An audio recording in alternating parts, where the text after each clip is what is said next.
Starting off in our number 10 spot, we have the BANDY snake. Back in 2018, scientists were returning from a sea snake research mission in Queensland, Australia, when they found a brand new species of snake. Of course, this being Australia, land of things that can kill you, this one was venomous. This new species of BANDY snake was a startling discovery because BANDY is a burrowing snake, so those who found it were pretty surprised to have found it on a concrete block near the sea. It turns out this discovery almost didn't happen as well, as it was realized that this snake had come to that location after slithering over from a pile of rubble that was waiting to be loaded onto a ship. This snake is said to have been visually and genetically different from the other 5 known species of BANDY snakes that live on the continent. In our number 9 spot today, we have the reticulated siren. Florida is the land of the weird, and this creature certainly is no exception. Scientists back in 2018 found this new species of legless salamander that looks kinda like a salamander,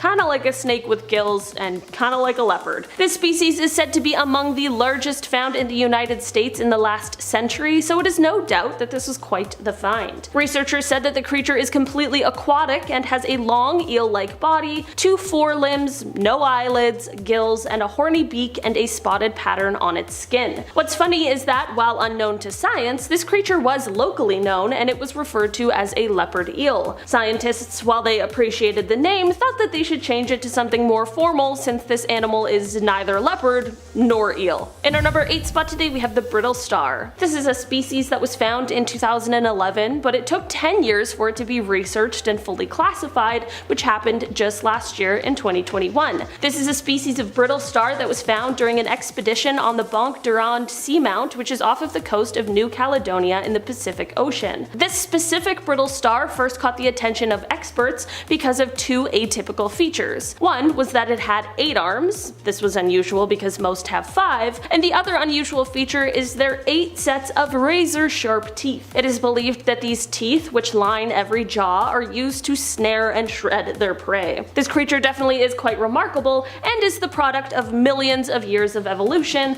but it is likely the last survivor of an ancient lineage which dates back to the Jurassic period. In our number 7 spot today, we have the zombie frog. This is a type of frog that was first described just last year in 2021. They can be found in French Guiana, and they are nocturnal creatures as well as being ones that primarily live underground. This is exactly what made their discovery so difficult. The frogs thankfully have a unique call sound, which is what allowed researchers to dig through the mud in the middle of the night in order to uncover these elusive creatures. Despite their scary common name, these frogs are not part of the undead. Their name actually comes from what the scientists said they all looked and felt like after digging through the mud all night trying to find these dang frogs. While these frogs and their populations need much more examination and research, it is currently thought that they might unfortunately be endangered. In our number 6 spot today, we have the sheet weaver spider. Until recently, these little spiders lived their lives deep inside a cave in Indiana, completely unbeknownst to science. These guys were described in 2018, and they are quite small at only about 2 millimeters long. They're like a sort of dusty yellow or tan color, and they are said to have black circles around their eyes. They are best known for their sheet web skills, which are these intricate, flat, tightly woven horizontal webs. The scientific names of these spiders was inspired by Dr. Julian Lewis,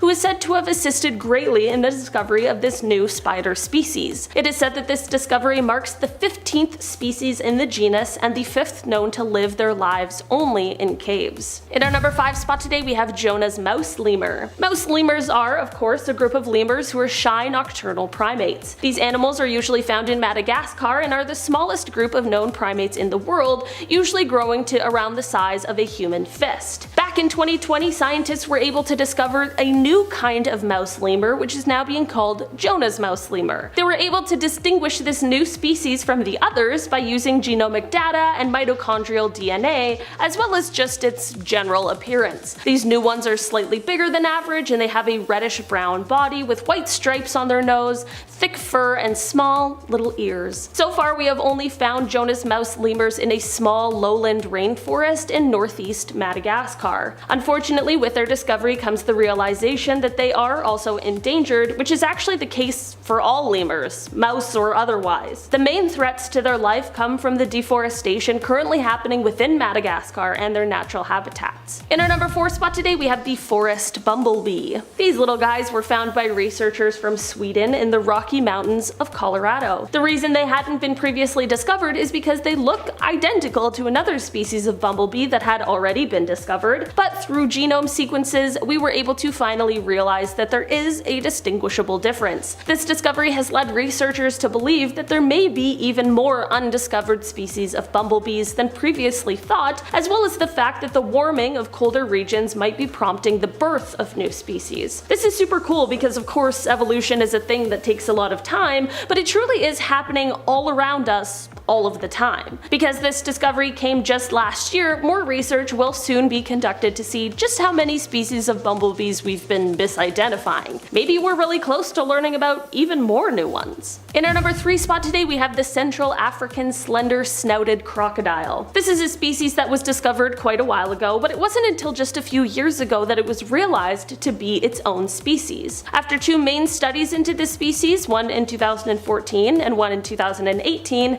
this medium-sized freshwater species was classified to be the Central African slender snouted crocodile. These guys can be found from Cameroon to Tanzania, but their discovery came with some bad news. Crocodile expert Matthew Shirley said, quote, "Recognizing the slender snouted crocodile as actually comprised of 2 different species is cause for great conservation concern." He went on to say, quote, "We estimate only 10% of slender snouted crocodiles occur in West Africa, effectively diminishing its population by 90%. This makes the West African slender snouted crocodile one of the most critically endangered crocodile species in the world." While crocodiles are a bit of a scary creature themselves, nothing compares to the news of a newly discovered species being found and at the same time being known to be endangered. In our number 2 spot today, we have the Dragon of Death. Okay, so this discovery is a little different from the others on this list because unfortunately this creature is long extinct, but that doesn't mean its discovery isn't absolutely fascinating. This massive prehistoric creature has been dubbed the Dragon of Death as it once hunted prey from the sky around 86 million years ago. With its wings fully extended, this creature is said to have measured a massive 9 meters or 30 feet from one wingtip to the other. If that wasn't enough, it is also said that this species is as tall as a giraffe, so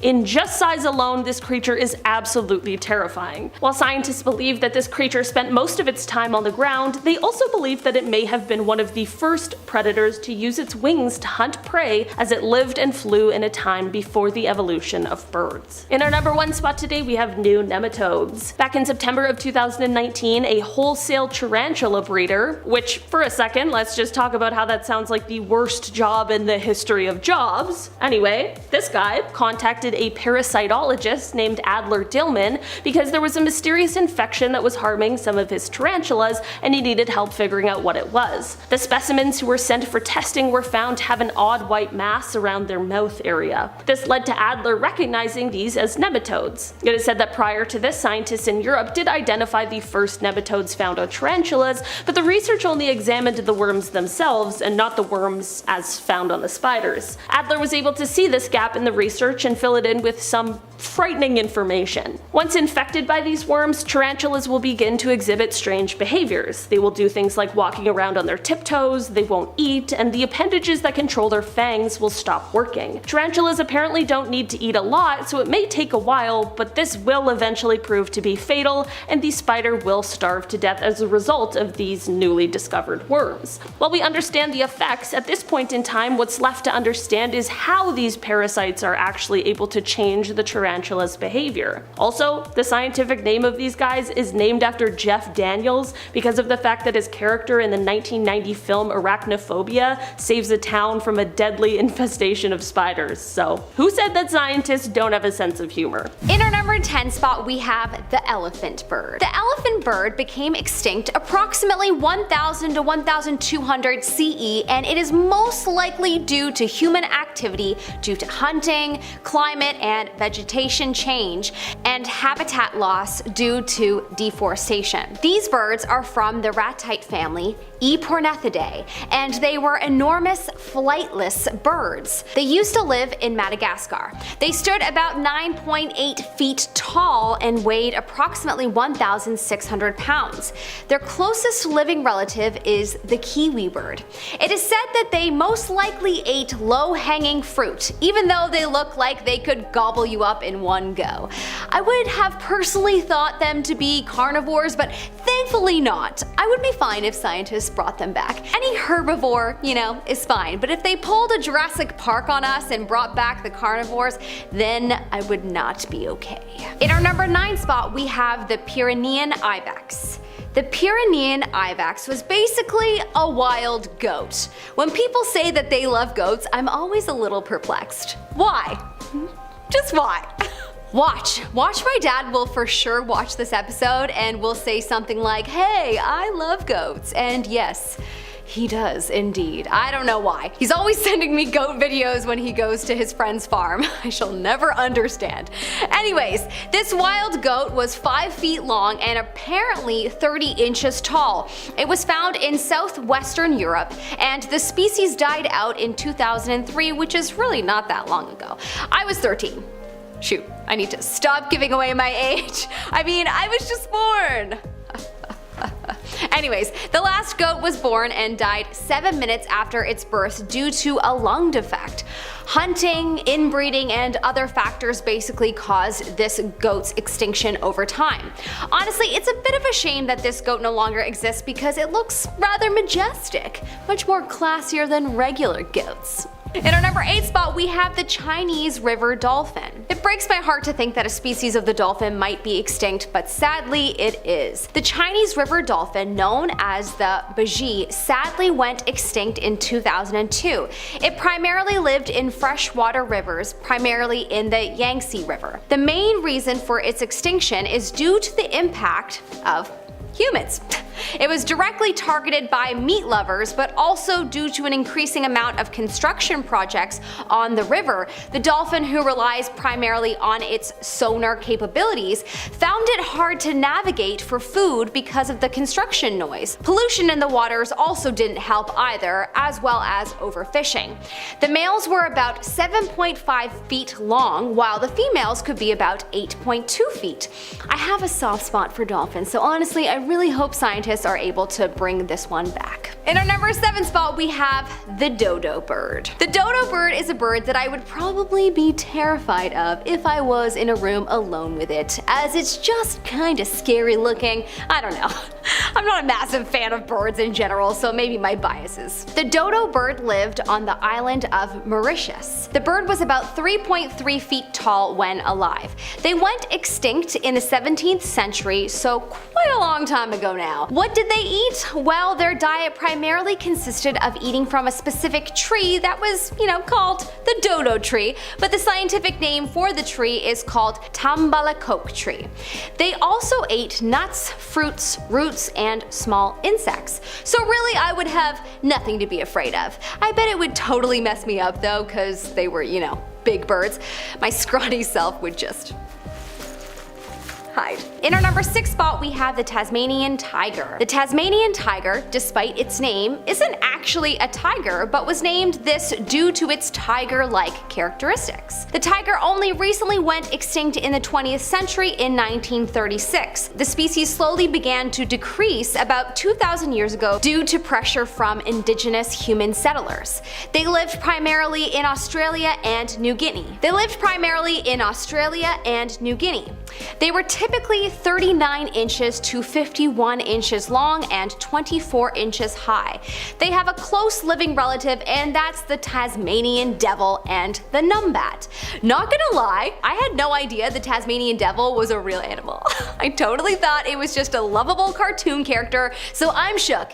Anyone else? Apparently there is hope for the Tasmanian tiger, as with recovering a little DNA, it may be possible to de-extinct the species. I hope scientists are able to.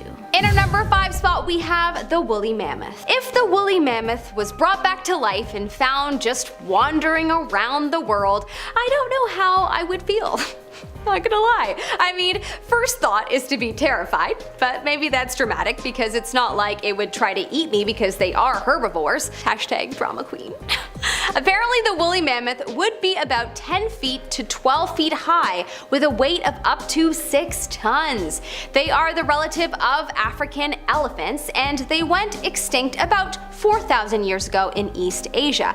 Fun fact about the woolly mammoth, the rings on the tusk tells you how old it is, just like the rings on a tree do. Apparently there is a line for every year. In our number 4 spot we have the saber-toothed tiger. Okay, if scientists brought back this species, this would be insane. But do we really need another predatory species that want humans to die? We already have to deal with, lions, tigers, and the reptiles in our government, so I think I speak for all of us when I say this isn't necessary. But would be cool to witness.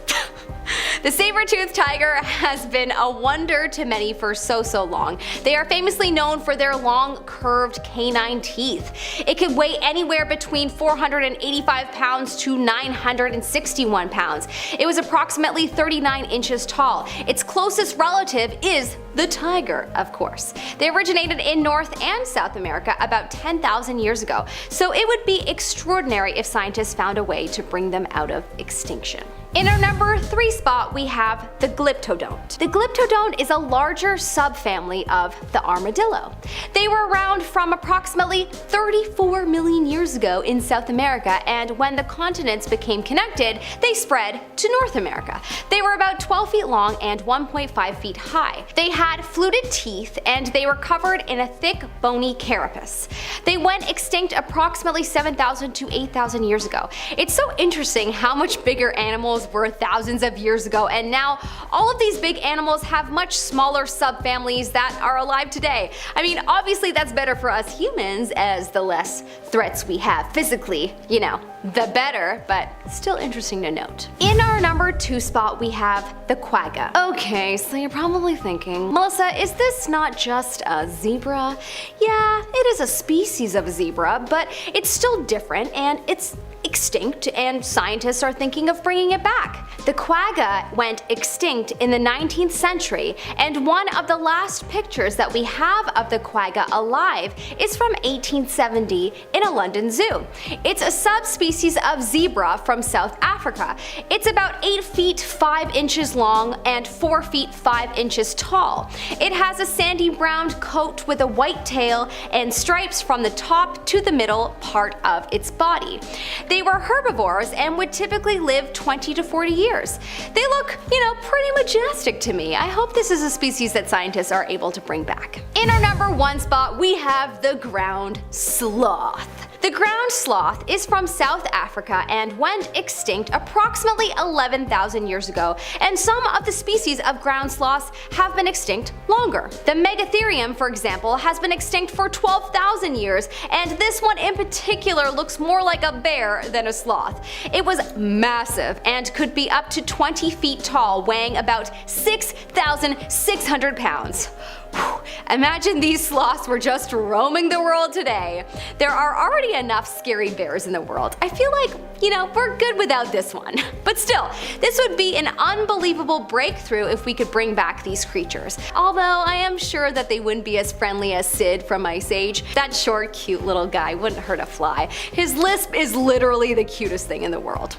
But anyways, would be cool if they came back. Starting off in our number 10 spot we have spiders. The Chernobyl exclusion zone is a place where, because of the strange nature of the environment and the radioactive material, things inside the zone are quite different than the surrounding areas, and this includes some really interesting animal mutations. I've talked about my hatred for spiders a lot on this channel, but to be honest, they keep doing kinda cool things, so I have to keep talking about them. Well, maybe this one is less cool and more scary, but still, they deserved their spot. Spiders that are residing within the exclusion exclusion zone are of course radioactive, but it's not only the spiders that are now dangerous to touch, but it's also their webs. Spiders in Chernobyl are likely making radioactive webs, which is the stuff straight out of a comic book. These radioactive webs are also being woven in much different ways than they once were, which would suggest some sort of genetic mutation at play. Not only are the spiders now dangerous for non-radioactive animals to touch, but walking through their web is equally as dangerous to those who aren't thriving in the radiation. So not only do you have to watch out for regular old radioactive material, but now also the never-ending construction of radioactive webs. Great! In our number 9 spot today we have the two-headed calf. Back in 2015 on a family farm in Florida, as a new little calf was born, those around her were in for quite a surprise. The calf, which was named Annabelle, was born with a mutation that has left her with 2 heads, 4 eyes, 2 mouths, 2 noses, and 2 ears. She was unfortunately too weak to stand up, which left her unable to suckle from her mother, but thankfully the family who owned the farm where she was born was devoted to doing all that they could for her. This meant that they would visit her regularly to feed her from a bottle. Unfortunately, however, there was little anyone, including veterinarians, could do to help this sweet little calf. The longest a two-headed calf has ever been recorded as living was just a short 40 days. It truly is quite a shocking mutation, and hopefully in the future scientists might be able to better figure out how to help so this doesn't happen, or potentially be able to extend the lifespan of calves born this way. In our number 8 spot today we have barn swallows. After the Chernobyl nuclear disaster, it became clear that the effects weren't just seen in the ground, but also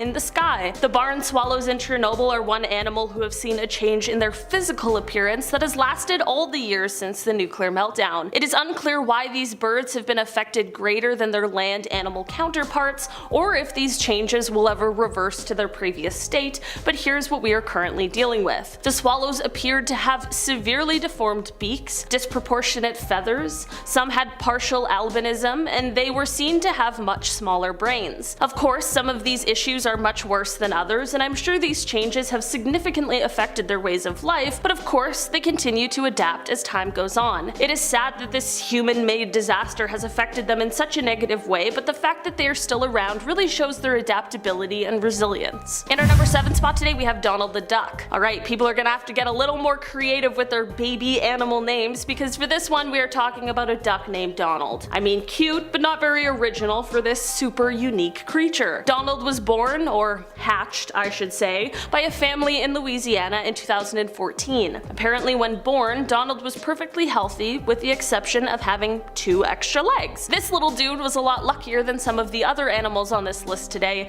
and it is said to have even been able to survive into adulthood, which is a nice change from some of the others we've discussed. Donald was treated by veterinarians at Louisiana State University who were said to have tried to bandage and brace one of his good legs in order to help him walk, but unfortunately this didn't end up working out too well. Sadly, although Donald lived a lot longer than some of these other creatures, his genetic mutation still didn't put him in the best position, and he passed away shortly after this treatment. In our number 6 spot today we have the Chernobyl cows. This is another animal mutation that comes from the radioactive environment seen within the Chernobyl exclusion zone. The area around Chernobyl was known for its agriculture before the disaster, so of course that means that there were definitely a lot of cows that could be found. Different from cats and dogs in the area, since farm animals are not only expensive but also can be used as a source of income, many people took their farm animals with them as they were evacuating, but many of these animals had already been exposed to the radiation in some capacity, and while it didn't affect them right away, the newer generations saw much more of the effects. In 1989, many farmers began reporting birth defects in their animals,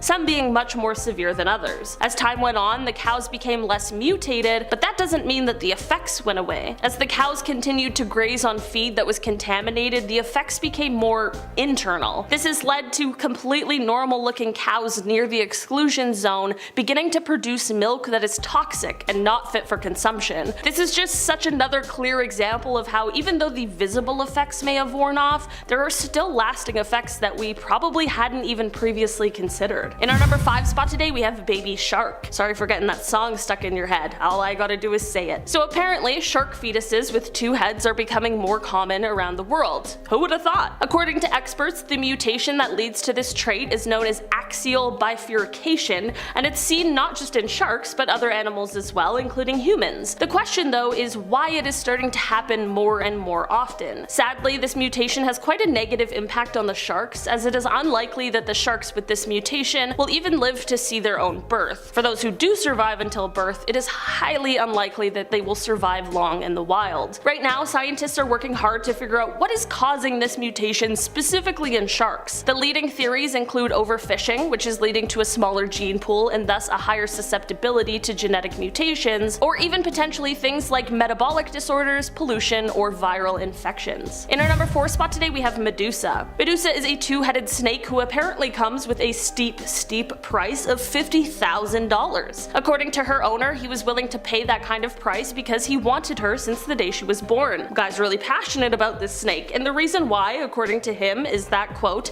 "The snake is perfect. Some other 2-headed snakes are beautiful, but they have a kink where their heads become one. Medusa doesn't. It's as if she was meant to have 2 heads." I mean, it's a pretty nice thing to say about your snake. Medusa and her 2 heads is a result of identical twins. These twins split from 1 embryo to become 2, but in Medusa's case, these twin embryos fused after splitting, which resulted in her very pricey but very unique appearance. In our number 3 spot today we have Billy the goat. Just so we're clear, baby goats are called kids. I feel like that's important to clear up before we really dive into this one, and that is because on a farm in northeastern Croatia, one little baby goat, or kid, was born with some sort of a mutation that left him with 8 legs. This was obviously shocking, as of course it was expected to have just 4, but in addition to having twice the amount of legs, this little guy also had both male and female reproductive organs. These unique traits are said to have been a result of this goat sort of absorbing the remnants of an underdeveloped twin sibling. This is actually a thing not just seen in goats, but in other animal species as well. Unfortunately though, this can, and in this case did, prove to be fatal. This little guy, who was nicknamed Billy the Squid, likely didn't survive for longer than a week. In our number 2 spot today we have Froggy. Okay, we've got some 2-headed animals on this list, but this one is taking the record because for this point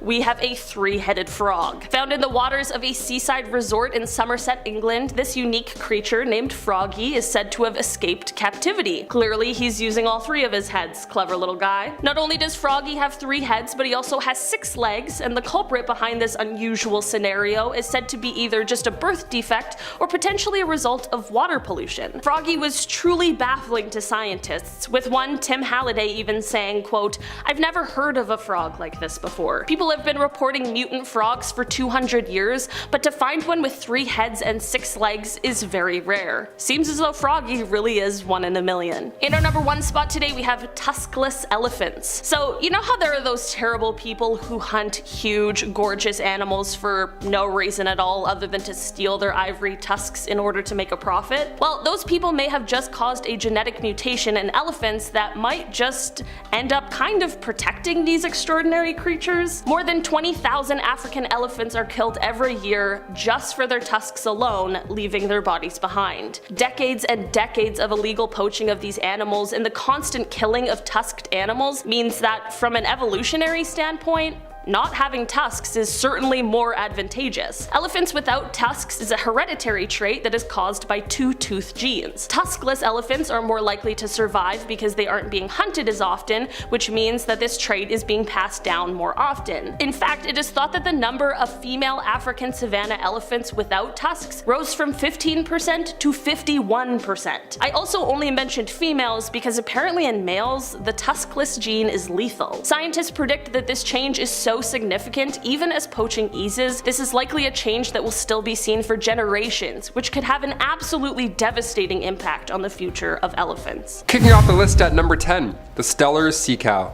Stellar indeed. Okay, the Steller's sea cow was named after George Wilhelm Steller, who discovered this massive creature in 1741 during the Vitus Bering's Great Northern Expedition. They found her right after the crew became shipwrecked. What a lovely surprise to an otherwise horrible situation. They were around over 2.6 million years ago, and they were no match for humans. They only swam about 1 meter deep, and once humans came into the picture with, hunting and aggression and everything, they were quite easy to hunt. George Steller commented that the animals had an uncommon love love for their families, which in turn made it even easier for us to hunt them. Considering the 1-year gestation period, the species just couldn't reproduce fast enough to keep up with our hunting. But this list, we have a little hope now, don't we? Scientists were able to sequence the genome, which could mean we could see the creature again one day. Hopefully. The answer may lie right now in the DNA of a dugong. Dugongs are the cow of the sea. You know what, they're great. Let's have all the cows of all seas back immediately. Number 9, passenger pigeons. The passenger pigeon once ruled the skies over Canada as recently as the 19th century. Billions of these bright orange birds would just paint the skies. They would fly in flocks so large it would block out the sun for a short amount of time. Isn't that beautiful? It's like some Lion King stuff right there. But only a few decades passed and passenger pigeons are now no more. So what happened? Well, the very last passenger pigeon, her name was Martha. She passed away in the Cincinnati Zoo back in 1914. So we took a look at her DNA to see if Martha held any secrets to her extinction. They discovered Martha had a low genetic diversity for such a growing population. Natural selection and hunting obviously just eliminated the coolest looking bird out there by far. A little different than the pigeons we have today, that's for sure. The last one died in 1914, but in 2019 paleontologists found remains of the pigeon protected in indigenous lands in Canada, up in Northwest Territories. They blended passenger pigeon DNA with Archaeopteryx dinosaur DNA. Yeah, we're bringing back pigeons with a hint of dinosaur. What could go wrong? Number 8, the woolly mammoth. It was announced only months ago that a team of scientists and entrepreneurs over at a company called Colossal are planning to bring the woolly mammoth back to life. That's just the thing we need right now in this world. Out of all the problems, we're like, you know what could solve it? The woolly mammoth, for sure. That'll bring jobs back. The Siberian tundra thousands of years ago was once full of these woolly mammoths, but climate change began to slow them down just a little bit. And humans also needed food, so that surely didn't help. These guys provided warmth and, well, look at them, obviously a lot of food. Genetics company Colossal raised over $15 million to try and bring this thing back to life. Honestly, I hope it works, but then, I mean, now what? All these things are great scientifically, but it's like, and then what? Number 7, the dodo bird. Speaking of the devil, we're definitely gonna eat these guys. Dodo birds were once big and beautiful. These flightless ground nesting birds once filled the island of Mauritius, located in the Indian Ocean. They had massive talons, they were big, gray, and blue, and they didn't have any natural predator, which is pretty sweet. They didn't have one until we came along. Around 1507, the island was discovered by Portuguese sailors and, well, the rest is history. They were the easiest bird to hunt, hence the phrase dead as a dodo. They weren't just loved by sailors either. We're not just 100% here to blame, you know. Monkeys, rats, pigs, any animal that made its way to the island easily had their eggs for lunch. So yeah, it didn't take a long time for the dodo bird population to be completely wiped out. The last dodo was hunted in 1681, but can we bring back the dodo bird? Are we doing it? I think we're gonna do it. Scientists found an extremely well-preserved dodo skeleton back in 2007, so we may have a chance at picking some DNA apart here. A research facility near Melbourne, Australia is currently trying to use pigeon genes to bring this bird back to life. I mean, I'm all for the idea of bringing back an animal. Scientifically, that's a feat in itself, but do we really think nobody's gonna make dodo chicken wings? I'm just saying. That's just a problem waiting to happen. Number 6, PYRENEAN IBEX. The last PYRENEAN IBEX was a female named Celia. A falling tree sadly killed her in 2000. She was a subspecies of the Spanish IBEX, and the PYRENEAN IBEX were native to the Pyrenees Mountains on the border of Spain and France, as her name hints towards. Back in the medieval ages though, their population was reduced drastically to an endangered level. So it wasn't just recently, it was way back, you know, because of, again, we got hungry. They were all over the place, and knights and swords and bows and armies to feed. They were hunted down, sadly. Disease spread by humans also played an important role in their demise during this time. The PYRENEAN IBEX was successfully cloned and brought back from extinction for 7 minutes. So we actually did this one. DNA from the last living lady was implanted in the womb of a domestic goat. Lung complications are why the clone didn't last, but listen to what I just said. They made a clone. 7 minutes is a start. I think I could handle a clone of myself for 7 minutes, and then after that I'm tapping out. Number 5, Tasmanian tiger. Once native to Australia, the Tasmanian tiger, also known as the thylacine, it was a massive carnivorous marsupial that went extinct around the 1930s. Major factors here, as you guessed, climate change, hunting, and its genetic diversity wasn't all too great.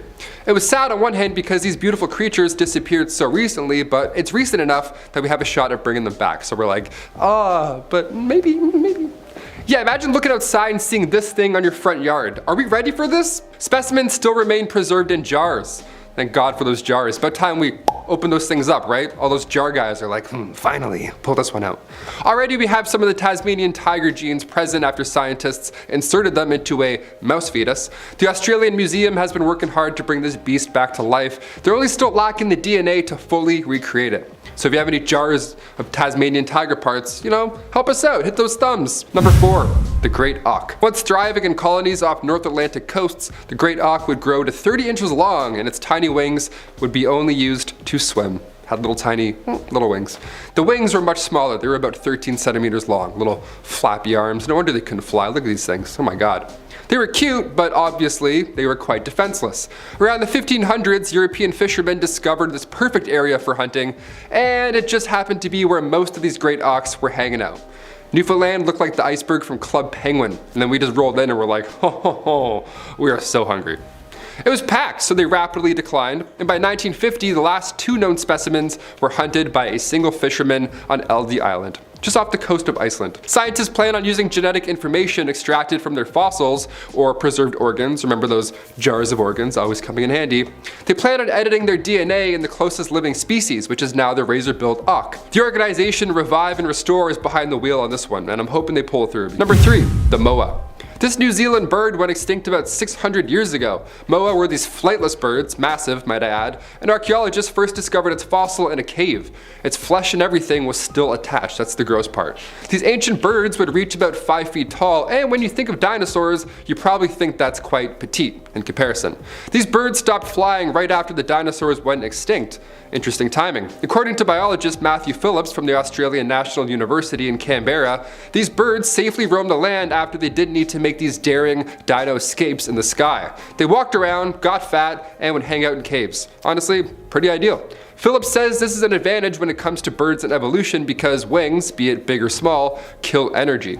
So it might seem a little depressing to watch a creature lose the ability to fly, but it's because they're eating good, they're comfortable now. Scientists have now found more moa DNA from ancient eggshells, so it's possible that we may see these fatties soar the skies once again. Number 2, Megatherium. AKA giant ground sloths. That's a bit of a nicer name. Yeah, sloths. Let's bring those back. Wait, they're already here. I'm confused, Taylor. Sloths used to be a lot bigger than we think. We often look at them now for being so slow and silly. The movie Ice Age or Zootopia, they sure didn't help their case. Now, of course, the giant ground sloth is closely related to our modern 3-toed sloth, but luckily for us, today's sloths aren't that big. They're not the same size as an elephant, which is pretty sweet. That would be a horror film. If a giant elephant-sized sloth started to climb that tree, slowly, might I add, I'd be sick. We may be able to bring this one back, although they died off 8,000 years ago. DNA samples were extracted from their hair remains, so the next step now is to develop a fetus in an artificial womb. That's the hard part. That's where science and technology might just do the rest. But as of right now, we just got a pile of hair. We're like, maybe. And finally, number 1, the gastric brooding frog. I'm a big fan of frogs and toads, all that stuff. Except for when they hatch eggs out of their back. That's arguably the worst thing I've ever seen in my life. We'll maybe show you after, maybe, I don't know. These gastric brooding frogs would swallow their eggs and then hatch them out of their mouth. So if you watch them give birth in reverse, it would be pretty confusing. That would be a horror film. They went extinct back in 1983, but scientists have figured out how to implant these dead cells into a fresh egg from an entirely different frog species. Let's just hope these new ones aren't born out of your back.